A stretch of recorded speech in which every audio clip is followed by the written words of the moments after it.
La liste des choses à gérer absolument pour réussir mon concours médecine dentisterie. Bonjour à toutes les étudiantes, bonjour à tous les étudiants, j'espère que vous vous portez au mieux, que vous êtes au top de votre forme et que vous êtes motivés plus que jamais à réussir votre concours en médecine dentisterie qui approche à grands pas. Si tu ne me connais pas encore, je suis Clémence, ta coach experte pour t'aider à réussir tes études et aujourd'hui nous allons voir quels sont ces fameux 4 piliers incontournables pour réussir ce fameux concours en médecine dentisterie, parce que si tu te plantes sur l'un des piliers, malheureusement ton concours il risque de te passer sous le nez. Alors si tu ne l'as pas déjà fait, je t'invite à cliquer juste ici en dessous, là sur le bouton rouge en bas de cette vidéo, parce que toutes les 2 semaines je te publierai du nouveau contenu pour t'aider à réussir ton concours en médecine dentisterie. Mais également aussi tu peux cliquer sur le lien juste ici en dessous, là, de cette vidéo. Ce lien renvoie vers ma prochaine webconférence en ligne, une webconférence qui ira beaucoup plus dans les détails, beaucoup plus en profondeur sur ce que je vais te délivrer ici dans cette vidéo. Par exemple, comment tu peux faire pour réussir un QCM, étant donné que cette méthode de QCM a déjà pénalisé plus d'un étudiant à l'époque de l'examen pour l'accès aux études de médecine dentisterie. Maintenant que c'est un concours, ce QCM va être encore plus... il faudra encore plus batailler pour réussir ce fameux QCM. Et donc même si tu connais ta matière, si tu as du mal avec les questions à choix multiples, si tu es stressé par rapport à ça, si tu ne te sens pas assez en confiance, ça pourrait te faire rater ton concours. Donc c'est absolument super important d'aller plus en détail encore par rapport à ce fameux QCM. Donc surtout, inscris-toi juste ici en dessous dès maintenant sur le lien pour cette prochaine conférence où j'aborderai dans les détails cette question. Par rapport à la réussite des examens de manière générale, il y a un problème assez fondamental qui est là. C'est que bien souvent, on pense que le simple fait de connaître sa matière permet de réussir. Alors effectivement, si tu ne connais pas ta matière, on est bien d'accord que c'est un point incontournable à la réussite. Mais malheureusement, le fait de connaître sa matière n'est absolument pas suffisant pour réussir n'importe quel type d'examen. En fait, à mon sens, le fait de connaître sa matière, c'est un des 4 points fondamentaux. Je te détaillerai bien évidemment les 3 autres points fondamentaux après. Mais pour moi, la matière, c'est un des 4 piliers. Et en fait, il y a 3 autres piliers. Et donc, si tu ne gères pas les 3 autres piliers, en fait, tu pourrais rater comme ça ton examen, tes études. Et donc, c'est super important d'avoir bien en tête les 4 piliers fondamentaux pour la réussite. Alors, pour te démontrer mon point de vue par rapport à la connaissance de la matière et à d'autres choses supplémentaires, je suis certaine que tu as déjà entendu des personnes, si pas toi-même, d'accord, tu pourrais très bien être l'étudiant dans ce cas, de connaître absolument ton truc et combien de fois, peut-être même pour une interrogation ici en secondaire, si tu n'es pas encore à l'université, que tu vas seulement y entrer, combien de fois ça t'est déjà arrivé de dire punaise, je connaissais tout à fond, je connaissais par cœur, et j'ai raté quand même mon truc, je comprends pas ce qui s'est passé, ça n'a pas été. Alors bien souvent, tu vas trouver des raisons pour justifier ton échec, que ce soit des raisons propres à toi-même ou bien des raisons liées aux conditions de passation de l'interrogation, de l'examen ou autre. Parfois, ça va être le prof qui t'a stressé, parfois ça va être t'as pas eu le temps pour réussir, parfois ça va être le stress et puis des fois ça va être tout simplement mais tu n'arriveras même pas à comprendre pourquoi tu as raté telle ou telle chose. Donc ça arrive bien souvent, et à l'université aussi, de connaître à fond sa matière, de savoir, de connaître, de se rappeler de la page où c'était, tu revois l'encadré où c'était dans le bas de la page, là où tu as mis du fluo et tout ça, tu le savais, tu vois où c'est et tu n'arrives plus à ressortir l'information, ou en tout cas, même si tu arrives à ressortir l'information, tu n'arrives plus à raisonner correctement dessus, à te sentir...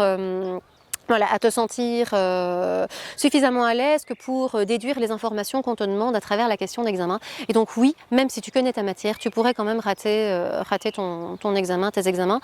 Donc voilà, c'est super important d'aller beaucoup plus en profondeur par rapport à tout ça.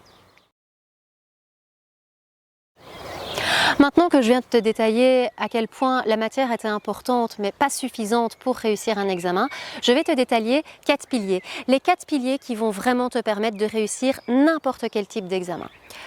Premier pilier, gérer ta matière. Deuxième pilier, gérer ton temps. Troisième pilier, gérer ton stress. Quatrième pilier, avoir une excellente stratégie liée à l'examen. Pour le premier pilier autour de la matière, voilà, je ne vais pas devoir te démontrer en profondeur qu'il est important que tu connaisses ta matière. Donc ta matière, tu dois la connaître, peu importe le cours sur lequel tu vas être évalué. Tu dois connaître ta matière et en plus de connaître ta matière, donc connaître ta matière, ça ne va pas se limiter à sortir des définitions, réciter des formules ou des choses comme ça. Connaître ta matière, c'est aussi la comprendre. C'est que si on te pose une question sur la matière, tu es capable d'expliquer parce que tu as compris. Donc la matière, ça va plus loin que juste la connaître et la réciter, donc c'est la comprendre. C'est aussi pouvoir faire des liens entre différents points de matière et c'est aussi pouvoir l'appliquer. Je pense par exemple aux cours plus scientifico-mathématiques comme la physique, la chimie, les mathématiques ou bien la génétique en biologie par exemple. Ce sont vraiment des choses sur lesquels tu vas devoir pouvoir répondre à des exercices, à des questions, à des mises en situation. Et le tout, c'est de pouvoir comprendre la problématique, le problème. Tiens, qu'est-ce qu'on me demande? Quel est l'inconnu par rapport à ça? Quelles sont les choses que je connais? Mon inconnu, elle est là. Donc, quel va être le raisonnement? Quelle va être la formule que je dois utiliser? Pourquoi je vais utiliser telle formule plutôt que telle autre? Donc, toutes ces parties supplémentaires, elles ne peuvent se faire que si tu comprends vraiment bien en profondeur la matière. Donc, c'est pas juste j'ai ma formule et j'applique. En plus d'avoir la formule et de l'appliquer, si tu ne comprends pas ce qu'il y a autour, tu ne pourras pas trouver la bonne formule, tu ne pourras pas bien l'appliquer, tu ne pourras pas décomposer très clairement, très minutieusement ton raisonnement pour justement ne pas te tromper et avoir comme ça un raisonnement qui tienne la route pour réussir quelque chose. Donc voilà, la matière de base, la comprendre et bien évidemment aller plus en profondeur de la matière pour répondre à des problématiques. Alors sur des cours plus scientifiques à raisonnement, c'est vrai que ça passe beaucoup par des résolutions de problèmes, des formules et des choses comme ça. Mais pour les cours un peu plus théoriques, ça passe par des liens entre les différents chapitres, ça passe par des notions transversales où tu dois pouvoir faire des liens, des comparaisons, passer d'un chapitre à un autre. Par exemple, tu vas du chapitre 2 au chapitre 7 et tu en déduis une conclusion par rapport au concept transversal qu'il y avait là entre les deux. Ça passe par là aussi au niveau vraiment de la maîtrise de la matière et de la possession de la matière. Pour le deuxième point, donc le point autour du temps. Alors le temps, ça va être déjà de bien gérer ton planning, avoir un planning qui tienne la route. Si tu m'as déjà suivi dans d'autres vidéos, tu auras déjà entendu cette phrase que je répète assez régulièrement, celle de Benjamin Franklin, parce qu'elle m'inspire beaucoup. Donc si tu planifies attends, c'était comment encore la phrase? Oui, c'est ça. Si tu échoues ta planification, tu planifies ton échec. Et moi, je la transforme aussi dans l'autre sens. C'est que si tu réussis ta planification, tu vas planifier ta réussite. Donc, par rapport à ça, le fait de planifier correctement ton temps, ça va te permettre justement de ne pas t'éparpiller dans le temps, de ne pas te disperser, de pouvoir tenir tous tes objectifs temporels. Donc à travers un certain temps donné, tu vas pouvoir tenir tous tes objectifs. Donc ça va te permettre de gérer ton temps. Mais alors aussi par rapport à ton temps, l'idéal c'est d'être productif. Alors si tu es peu productif, ça ne veut pas dire forcément que tu vas rater. Mais si tu es peu productif, ça va dire que tu vas utiliser beaucoup plus de temps que ce qui ne serait nécessaire pour gérer une tâche particulière. Donc ça voudrait dire par exemple que si pour maîtriser, je ne sais pas moi, un chapitre, idéalement tu pourrais te le permettre en 2 heures, et bien si tu es très peu productif, au lieu de gérer ce chapitre en 2 heures, tu vas prendre un jour pour le gérer. Alors si ton temps est élastique à l'infini et que tu as énormément de temps avant l'examen, pourquoi pas, si tu aimes bien étaler ton temps et tout ça, mais bien souvent avant les examens, on n'a pas du temps élastique et on est même souvent plutôt en pénurie de temps, donc l'importance d'être productif, elle est absolument capitale parce que c'est vraiment ça qui va te permettre de réussir. Par rapport à cette question autour du temps, je la fais courte ici dans cette vidéo, mais il y a d'autres vidéos qui abordent cette question autour du temps, donc tu peux aller les regarder pour avoir plus de détails pour justement bien planifier ton temps. Mais cette notion du temps, je vais aussi en reparler aussi plus en détail dans ma fameuse webconférence gratuite dont je t'ai parlé plus en amont de cette vidéo. Donc si tu ne l'as pas encore fait, inscris-toi vraiment là dès maintenant sur le lien ici en dessous à cette conférence pour justement toute la partie sur la gestion du temps. Pour le troisième point dont je t'ai parlé plus tôt, donc ça concerne la gestion du stress. Donc forcément, si tu maîtrises bien ta matière, que tu as bien géré ton temps avant ton examen, mais qu'au moment de l'examen, tu paniques tellement qu'en fait, tu es complètement déstabilisé, tu es bloqué, tu n'arrives pas à répondre à ta question, tu es tellement en panique fondamentale par rapport à la question qui t'est posée que tu n'arrives pas à avoir les idées claires, tu perds beaucoup de temps et beaucoup d'énergie là-dedans, et donc forcément, ça plombe tes chances de réussite. Alors par rapport au stress, je pars du principe qu'on ne sait jamais anéantir le stress à 100%, simplement parce que si tu vas passer un examen, c'est que tu le fais dans un but bien précis, pour accéder à quelque chose, pour avoir les études de tes rêves, pour accéder au métier qui te plaît. Et donc, vu que c'est un objectif important, c'est un objectif qui n'est pas juste pour une petite chose anecdotique de la vie, un petit truc dont on s'en fout dans la vie, on ne va pas stresser. Forcément ici, comme l'objectif est important, c'est normal que tu stresses parce que ce stress fait simplement partie de l'importance que tu attribues à cet objectif. Par contre, par rapport au stress, ce qui est vraiment important, c'est que ce stress ne te soit pas paralysant, que ce stress ne soit pas trop négatif pour t'empêcher de réussir. En fait, avoir une petite dose de stress, c'est juste le petit boost qu'il te faut pour pouvoir réussir. C'est pour ça que même moi, quand je parle de réduction du stress, je parle jamais d'anéantissement total à 100% du stress, parce que déjà je pars du principe que c'est pas possible. Donc il y aura toujours une petite part de stress qui sera là, mais cette petite part de stress est la petite part importante qui va te permettre justement de booster, de stimuler l'histoire. Et donc cette petite part de stress, juste minimale, elle est importante malgré tout à maintenir pour justement avoir l'objectif suffisamment en tête et voilà, et booster ton énergie et vraiment avoir l'adrénaline en suffisance que pour mobiliser tes ressources et y aller. Mais évidemment, il ne faut pas que ce stress te plombe en fait. Par rapport à cette gestion du stress, il y aura aussi d'autres vidéos futures, plus tard que cette vidéo-ci que je vais publier, qui aborderont plus en détail aussi cette gestion du stress. Mais dans ma conférence, je l'aborde aussi, donc de nouveau, si tu ne t'es pas encore inscrit, fais-le là sur le lien ici en dessous. Et puis le quatrième point de cette vidéo, j'ai même envie de dire que c'est la partie la plus importante parce que ça parle de stratégie liée à l'examen. Alors jamais personne ne se parle de ça, ou peut-être quelques personnes de manière rarissime, mais on ne se rend pas compte à quel point pour un type d'examen donné, en fait, il va falloir l'aborder d'une manière bien précise et vraiment avec une stratégie précise de mon examen, quel est mon plan d'action par rapport à cet examen, comment je me comporte. Alors pour un examen oral, par exemple, tu ne vas pas du tout te comporter de la même manière que pour un examen écrit. Pour un examen oral, il y a une énorme part de ce que tu vas renvoyer comme message en fait à ton interlocuteur, ce qui n'est pas le cas pour l'écrit. L'écrit, c'est vraiment ce que tu vas noter sur ta feuille, mais à l'oral, il y a vraiment toute une question d'aisance, de la manière dont tu abordes le prof, dont tu le regardes, dont tu lui parles. C'est vraiment des choses super importantes et je me suis rendu compte à quel point rien que l'attitude que tu as par rapport au prof câble déjà ta réussite. Alors évidemment, les réponses que tu vas donner vont avoir une certaine importance, mais encore même plus que l'importance des réponses que tu vas donner, j'ai l'impression que je suis convaincue que rien que l'attitude que tu as à la base au moment même de commencer ton examen, le prof en fait, rien qu'à ton sujet, il va déjà se dire ok, cette personne-là, elle est plus ou moins dans une maîtrise approximative, elle est dans une maîtrise, une bonne maîtrise, ou celle-là, elle a l'air de maîtriser à fond son truc. Tout ça, c'est vraiment par rapport à ce que tu renvoies comme message. Et je me suis rendu compte, moi, quand j'ai fait mes études beaucoup plus tardivement, donc mes études plus tard en psycho, où j'avais beaucoup plus de confiance en moi, où j'avais beaucoup plus d'aisance, j'avais eu tellement d'examens oraux en biologie, qu'en fait quand j'arrivais à mes examens oraux en psychologie, qui pour les étudiants en psycho étaient les tout premiers examens oraux, ils n'avaient jamais eu d'examens oraux dans leur vie, ils avaient toujours eu des QCM, quelques questions ouvertes, mais principalement des QCM, et ils arrivaient là à l'examen oral devant le prof ou quoi, ils étaient déjà comme ça, avant, ils étaient malades, alors que moi l'examen oral, j'avais tellement l'habitude de ça, j'en ai eu tellement dans ma vie que j'étais super contente, et rien que la manière dont je parlais au prof et dont j'étais là avec la tchatch, je tapais des résultats, mais quasi à chaque fois, je crois que du 18-19 sur 20, ce qui est quand même assez rare à l'université, et je peux te garantir que je ne connaissais absolument pas 95% de ma matière.